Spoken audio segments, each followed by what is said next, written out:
Hey, Pete, North Las Vegas. Hey, I bought this Mini 14 back in the late 90s, early 2000s. And it's been a really good, solid rifle. Completely reliable.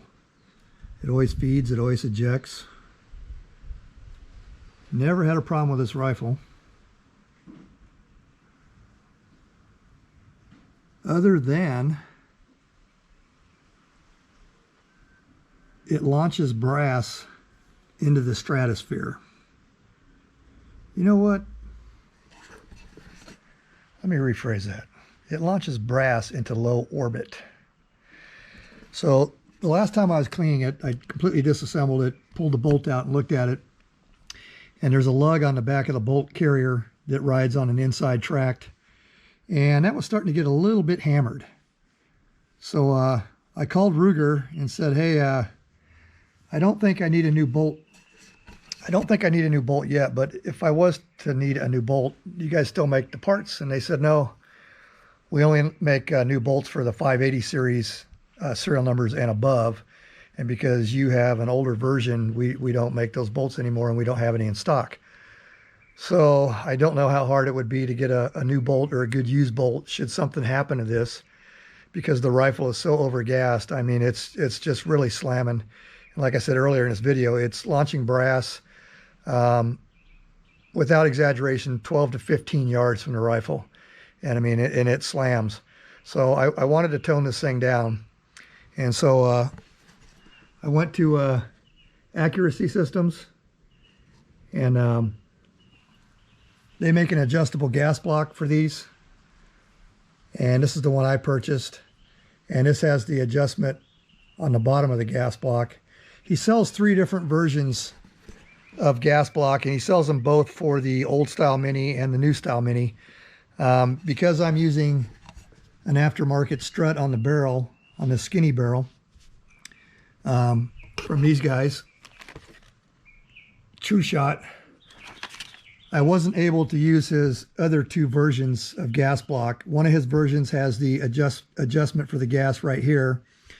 And the other style gas block he makes is this strut is part of the gas block. It's incorporated, and the adjuster is way out here.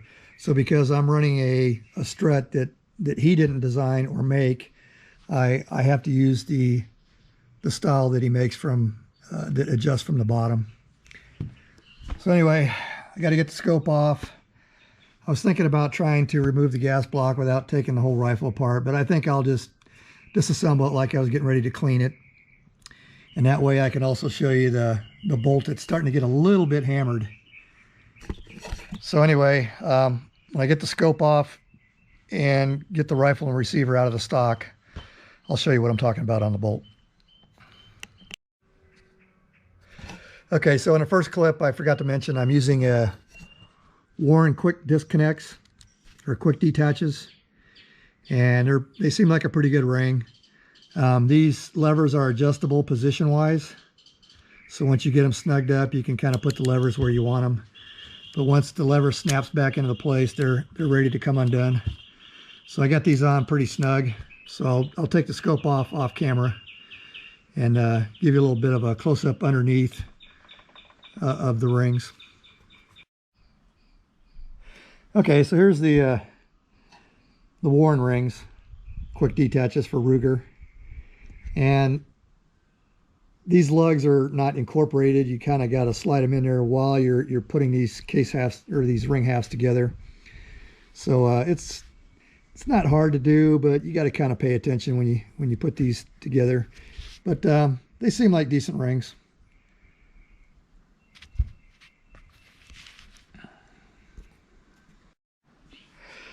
Okay, so the next thing I'm going to do is got the scope off, and we're going to go ahead and remove the trigger housing. You can see there's a hole back here. If you're not familiar with the Mini 14, you can just stick a screwdriver back here and you pry this apart so that this tang comes out of the locking position. And I already did it off camera because I didn't want to have to fumble with it on camera. But anyway, that's just how easy it comes out. It's all modular.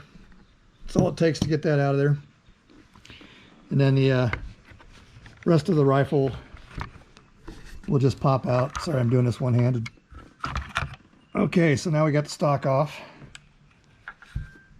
And I'm going to put that over here, get it out of the way. I'm going to lay it down because this stock doesn't have a scratch on it yet, pretty much. The top barrel guard, hand guard, whatever you want to call it, it's just held on by this clip down here. And all you got to do is use a little pressure and it pops off.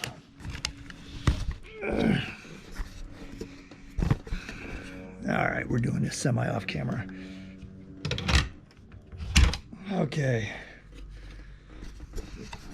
So that little clip right there is all that holds it on. And it's just a press fit onto the barrel. Okay, so we got this rifle pretty much stripped down like we're getting ready to clean it. And the other thing that I purchased from Accuracy Systems was I got their beefier recoil spring and I got their buffers. Now these buffers are also used on 1911s 45 ACP, and he shows in his instructions using 2 of these, and they go back here, and I'll show you when we get to that part. And then he says if the bolt won't lock back, he says remove one of them and just keep the other one as a spare. I think maybe that's because if you're not going to use the adjustable gas block, you may want to use 2 of these to tone down the recoil. But seeing how I got the adjustable, I'm just going to start out with one of them. So anyway, we'll get this taken apart and get the recoil spring out, and we'll show you the rest. Okay, so as I was talking about, because this rifle is pretty well overgassed, this bolt lug right here slides in and out of here, the charging handle, and that lug falls into that bottom part when it comes back and slides forward. It's been hitting right here, and it's starting to get a little bit of a flat spot right there. And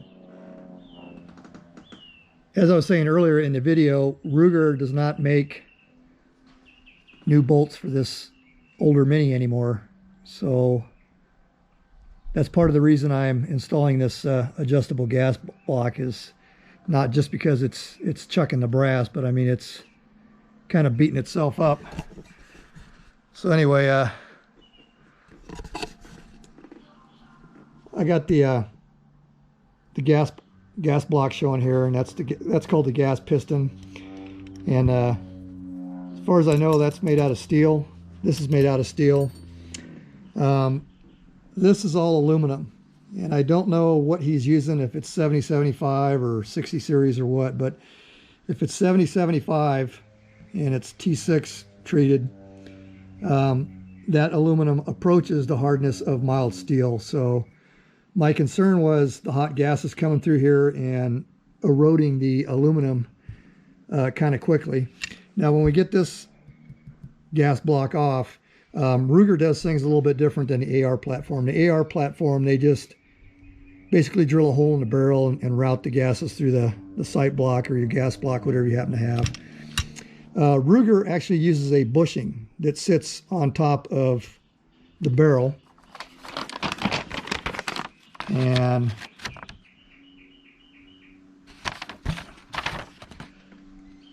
there's the bushing. And the kit I got, you're going to reuse the bushing on the gas piston. So anyway, we'll get this thing apart and I'll show you the bushing. Now my understanding is that a stock standard size bushing for this series rifle was 0.085 inches, so 85 thousandths. And so I'm going to get my calipers out and we'll measure it and see what size it is. Okay, so here's your gas block. Here's the gas block bushing that fits into the barrel. And that's what regulates the amount of gas pressure you have on the rifle. So they don't come out this easy. I found the easiest way to get that bushing out, rather than grab a hold of this with pliers, or I tried to stick this Allen wrench down inside and wedge it out that way. What I did was I took a screwdriver and just tapped on this, and that's what got the gas bushing loose. So all we got left to do now is clean this all up and put the new one on and take it out to the range, get the gas adjusted, and get this thing tamed down. One of the other things I forgot to mention on the gas block from Accuracy Systems does not come with an incorporated sling, but he did leave a hole here so you can put your quick detach sling in here.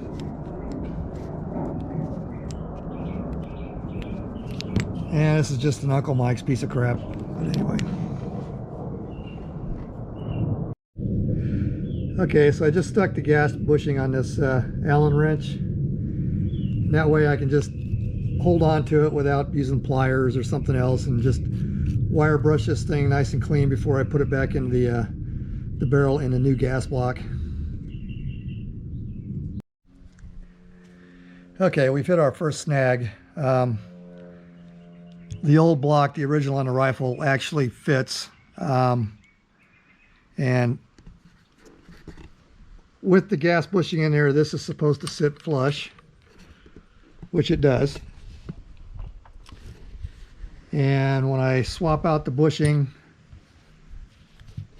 to the new adjustable, sorry about the video here, doing this with one hand, and I slide this onto the rifle into the gas port, it does not sit flush. Now, he has some stuff in his instructions about this and having to trim the bushing. But before I trim the bushing, I'm going to take the new gas block apart and see if this maybe got rotated 180 degrees from where it should be. So we'll see if that's the case. And if the piston is installed correctly, then that means I got to trim this bushing, which I really don't want to do, but whatever. Okay, so I talked to him on the phone. He said the amount that I'm going to have to trim this is not that unusual. He said Ruger wasn't very precise oftentimes with how far they drilled the gas port hole into the barrel versus the gas block and the other tolerances concerned. So what he suggested, as far as me doing it at home, would be to put the gas bushing, chuck it up, and take a drill bigger than the bushing. And he said probably just knock about 10 thousandths off at a time, and then take some emery cloth, polish it up, stick it in the barrel, see if the gas block's going to sit flush. So he gave me some different ways of doing this, but the way I'm going to do it is I'm going to take 10 thousandths off at a time. I'm just going to chuck it up, and I'm going to put the gas block flush with the feeler gauge. So that's 10 thou right there. And I'm just going to keep trimming 10 thou at a time until I get it flush or where it needs to be. Now, he said if I come up a little bit short and I trim it too much, he said if I went 10 thousandths too much, that's not a big, huge deal. It's definitely better to be a little bit short than too long and damage the gas block or the barrel. So we'll be back after I trim this thing up and get everything fitting. Okay, so on the bushing length, I started out at about 300. I'm at 276-ish, so I've knocked off maybe 25 thousandths so far.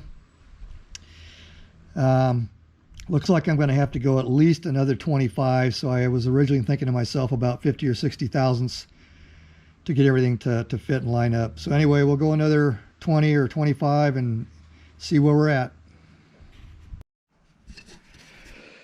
Okay, so from about 300 to 267,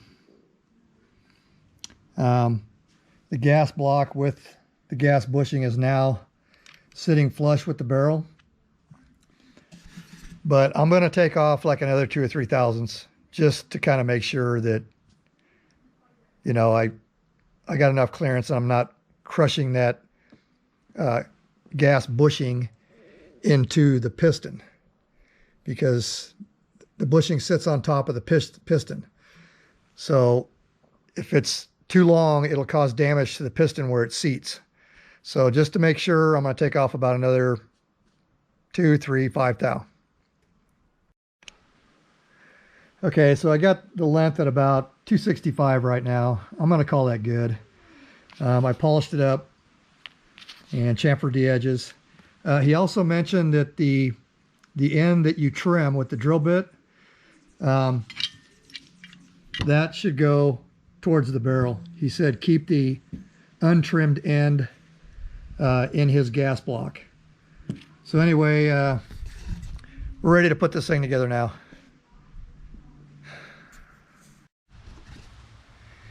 Okay, so I mocked it together and I snugged up the screws and got the bushing in there.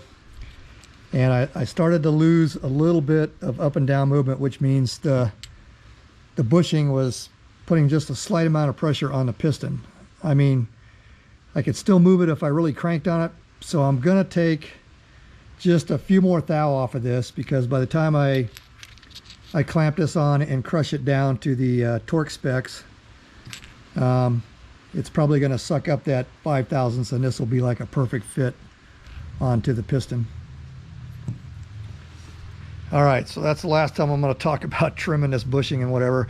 Also, at the beginning of the video, I was concerned about maybe this piston being aluminum, but I took a magnet and there's a very slight pull, so that's not aluminum.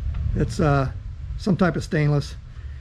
And when I pulled the piston out to fit the bushing is when I noticed it felt kind of heavy. It didn't feel like aluminum, so I'm no longer worried about gas erosion on his design. I think he's done a very good job. The only pain in the butt is for me is trimming the bushing, but that comes with the territory. So anyway, next video clip will be this thing installed and clamped down. Okay, so gas block is on. Just a very slight amount of play. I mean, just barely at all on that gas block. So I know it's not smashed against the gas bushing. Got my strut back on.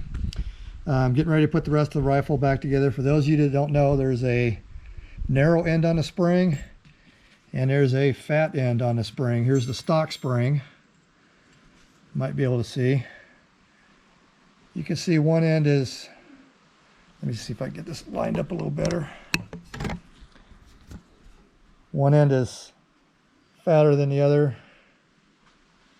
So anyway, the narrow end of the spring goes up against the guide rod right here. So anyway, we'll get this thing back together. This bushing is going to go here in front of the guide rod block and pin, and that's supposed to prevent this from getting hammered, and should help this from being hammered. It's supposed to slow down the recoil in addition to adjusting the gas. So I think once I get this thing back together, we're going to get it out to the range and adjust that gas. And I think I'm going to have a smooth shooting Mini 14. Anyway, the last thing to mention about this is Uncle Mike's was not deep enough here to fit and move freely. So I have another one. It's all steel. It's made by Grove Tech, and I know it's a little bit wider and a little bit deeper, so it'll fit on here. Now, if you want to use your bipod adapter, that's not going to work with this gas block anymore.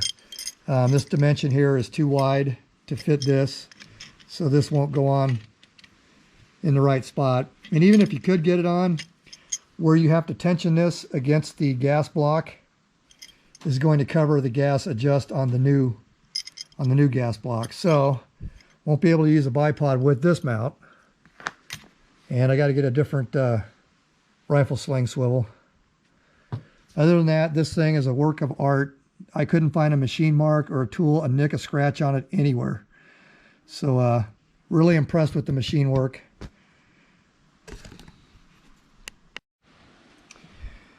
Okay, it's all put back together. I put the what Accuracy Systems calls this is the stock spring, and I put their what they call their extra power or super duper power spring in or whatever. The only other issue I had on this was this Uncle Mike's POS. wouldn't swivel on his gas block. This is a Grove Tech all steel. This is good quality. I think it's even still made in America, believe it or not. So that was the last little bugaboo I had to solve. So really all we got to do is get this thing out to the range and adjust the gas and get it sighted back in. So that'll be part 2, and that should be the last of my Mini 14 series. Anyway, Pete, North Las Vegas, over and out.